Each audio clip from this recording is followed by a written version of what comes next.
Imagine stepping into a classroom 200 years ago. The air smells of old wood and chalk dust. The room is dimly lit, with only a few small windows letting in the daylight. Rows of wooden desks are lined up, and a teacher stands at the front, holding a long wooden ruler, not just for pointing at the blackboard, but also for discipline. Students listen in silence, scribbling notes on small chalk slates. The lesson is simple: memorize, repeat, obey. Education back then was a privilege, not a right. It was for the few, not for all. By the 19th and early 20th century, schools began expanding, but learning remained rigid. The Industrial Revolution shaped classrooms to be like factories. Students sat in rows, learning the same subjects at the same pace. There was little room for creativity. Teachers lectured and students copied. There was no internet, no calculators, no digital tools, just books, pencils, and the teacher's authority.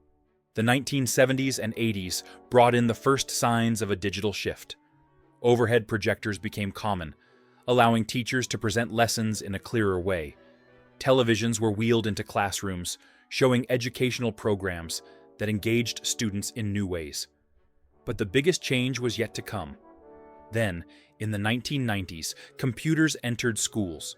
These weren't the sleek, fast machines we know today. They were large, slow, and mostly used for typing practice.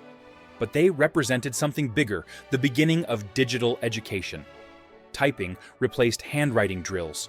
Research was no longer confined to library books. Students could now access digital encyclopedias. The internet was still in its infancy, but its potential was undeniable. By the early 2000s, everything changed. Chalkboards disappeared, replaced by interactive whiteboards. Projectors were replaced by PowerPoint presentations. Students no longer relied only on textbooks. They had Google, Wikipedia, and online resources at their fingertips.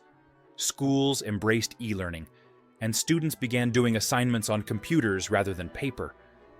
Then came the pandemic of 2020, and education went fully virtual.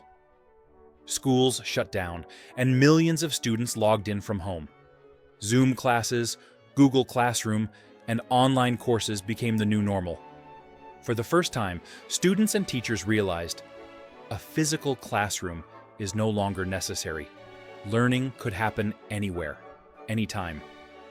And now, as we step into the future of education, the classroom is changing faster than ever. AI tutors can now help students with personalized learning. Virtual reality, VR, headsets allow students to experience history, science, and geography in 3D environments. Instead of reading about the Great Wall of China, students can walk along it in VR. Instead of watching a documentary on space, they can float through a virtual space station. Artificial intelligence is changing the role of teachers. AI can now analyze a student's strengths and weaknesses, tailoring lessons to their specific needs. But here's the question: will AI replace human teachers? Some experts believe that AI will never replace the emotional intelligence, mentorship, and personal connection that a real teacher provides. Others argue that AI could revolutionize learning, making it more efficient and accessible than ever before. The biggest question remains: what will classrooms look like in the next 50 years? Will schools still exist, or will students learn entirely online? Will AI tutors replace teachers, or will they work together to enhance learning? The evolution of education is happening right now, and the future is closer than we think. Like, share, and subscribe for more mind-blowing evolution stories.